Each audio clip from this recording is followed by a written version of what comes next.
You were actually on the southern border, and I do want to talk about other testimony that happened earlier this month. Border Patrol Chief Raul Ortiz said earlier this month that part of the U.S. Mexico border are a quote, crisis situation, and that DHS does not have quote, operational control of our entire border. Just earlier this week, I talked to one of your Democratic colleagues, Representative Greg Casar, who is a representative from Texas, and he said that there is a humanitarian crisis on the border. So Democrats are saying this. You said this. I think almost every Republican, if not every Republican in the House, says that there's a crisis on the border. So both parties agree that there's a problem that needs to be solved here. So how specifically will you work across the aisle to solve this problem? So I think there are a couple of different things of approaches that we need to take. One has to do with the actual security, the physical security at the southern border. How can we stop the flow of individuals who are coming here illegally? Because fundamentally, here's why that's important. The drug cartels in Mexico are controlling who's getting across. These people who are coming across are, in many cases, being exploited. They're being charged exorbitant sums of money. Some of them are being sold into human trafficking situations.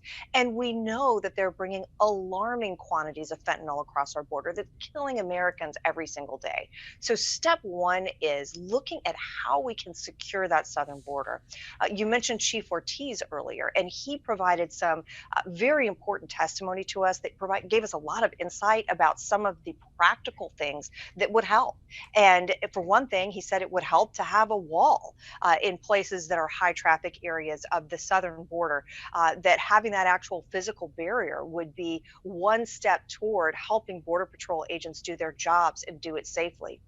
There's also some other technology around that, lighting, roads, other infrastructure that help them patrol and secure, in the very literal sense, our border.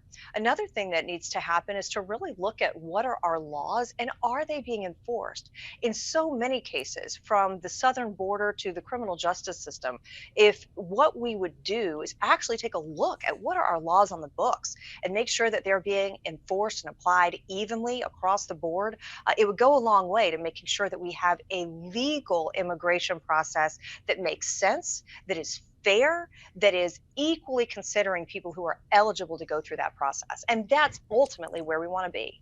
And you did mention fentanyl coming across the southern border, and DHS just announced a new multi-agency operation that launched this month, which boasts hundreds of U.S. agents to fight fentanyl smuggling across the border. The project's called Operation Blue Lotus, and DHS said it has led to 18 arrests and the seizure of more than 900 pounds of fentanyl in its first week.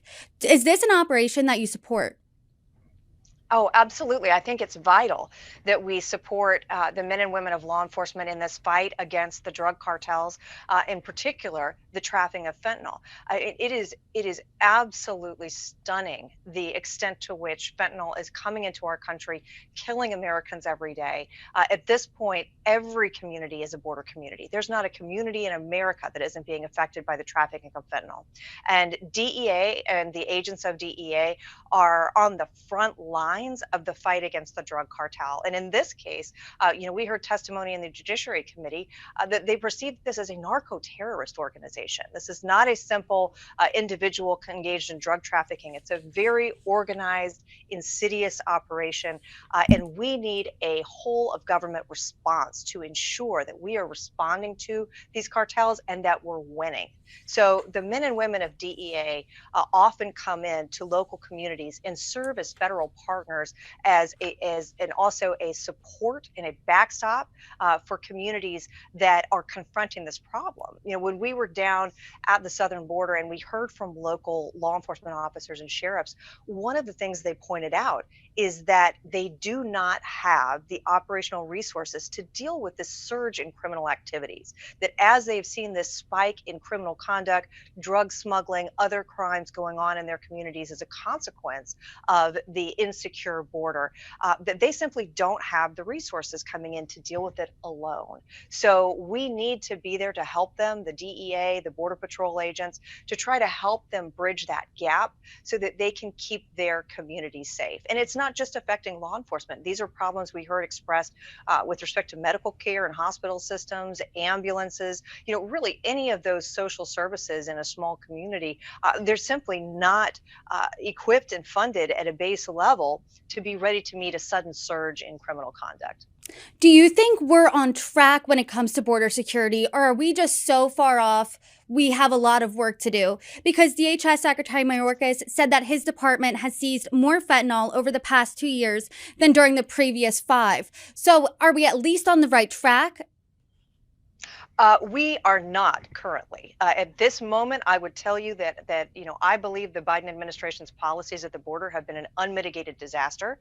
We heard from Chief Ortiz that as we have this conversation today, our border is not secure, and there are multiple sectors where we lack operational control.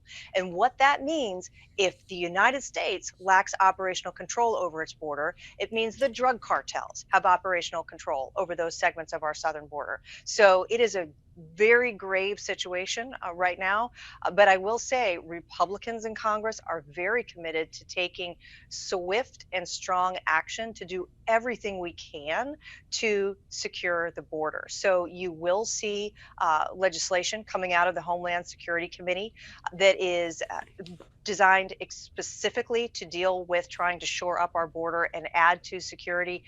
It will be responsive to many of the concerns that were identified by Chief Ortiz and the other witnesses that we heard testifying, who have given us that frontline perspective and experience about what they're actually seeing down there and what they need, the tools that they need, and the things that will help them do their jobs effectively, safely for the men and women who are out there protecting us every day, and keep their communities safe as well. Sure, and you mentioned some swift action. I would love any insight that you can provide, maybe a preview of that legislation coming from the Homeland Security Committee. Well, I can tell you we're working hard on it right now. Internal to the committee, we're spending a lot of time to try to put together legislation to make sure we're doing it right, that it's going to include provisions that will address the concerns that have been raised to us. Very clearly, one of the things that we heard was things that we can do and address down at the southern border to help Border Patrol agents do their job. The types of structures, equipment, technology, and things that we can do to help in that regard. Another thing that I think will be important that we'll be looking at is the concept of recruiting, retention, making sure that we have enough agents, that vacancies are getting filled, that we have enough men and women out there to do these jobs, and that we're giving them the equipment and the resources that they need to do them safely. And as of right now, do you have any Democratic support for this legislation that's in the works? That's something that we'll be working on as we go forward. I'm certainly hopeful that we will have bipartisan support for many of these concepts. Certainly at the most conceptual level, we're a nation of laws, and I certainly would hope that my colleagues across the aisle would join with us in recognizing the need to stop the fentanyl, to stop the human trafficking, to secure that border and get us back to a place where we're enforcing and following our laws. So we don't yet know, but I am certainly optimistic that we'll be able to get some support from across the aisle. I do want to touch on some more top policy agenda items that you have. Your House bio says that as a member of Congress, you, quote, will encourage job growth, limit government overreach, secure our borders, which we discussed, and bolster our economic and national security. This is a long list of goals, so I know we really went into detail there on the immigration front, but what else do you think you can accomplish? Well, I'll tell you a couple of other things that are really important to me that I'm getting to work on. And one is cybersecurity. Also in the Homeland Security Committee, I serve on the subcommittee that addresses cybersecurity. And yesterday we had a hearing with CISA, the subcomponent of Homeland Security that works specifically on cybersecurity within the United States critical infrastructure sectors. And so I think that there's a lot that we can do there to be sure that we are working with and engaging and supporting CISA and our other federal law enforcement partners, because cybersecurity, securing our cyber border, is absolutely going to be a vital part of future national defense. So that's something that I'm very much looking forward to being part of. And I also have the opportunity to chair the elections subcommittee within House administration. And that's something, as a former Secretary of State, getting to work on elections is something that I'm also very passionate about. And I think that we have an opportunity as Congress to really shine a light on states that are getting elections right, states that have had smooth elections and elections with a high degree of transparency, reliability, timeliness, and then also see where there might be places that could use some support. And so we have already gotten to work on that. We've had two subcommittee hearings already, one that related specifically to success stories in 2022 in states that have policies and practices that we might want to see other states emulate. And then yesterday, we also had a subcommittee hearing that related to election observers and how election observers are really a vital part of healthy elections and give the public an opportunity to really see and understand a little bit more about how our elections work. Something that you mentioned, I jotted down because it struck me, was you're interested in securing our cyber border. What exactly Yes. does that look like? Well, that is going to be something that is so important in the future, because cyber is something that touches every sector, every one of our critical infrastructure sectors, our private businesses, hospitals, infrastructure, you name it. We all have to be working together to be prepared to face the threat landscape from a cybersecurity front. So, this is an effort that is going to involve, first off, recognizing that this is a threat vector of the future, that there are those out there who wish to do us harm, whether it is a foreign government actor or whether it is simply a criminal, that this is an area where all of us need to be thinking about security in the same way that we would think about how we protect our homes. Do you have locks on the doors? Do you have lights outside? Do you have a fence?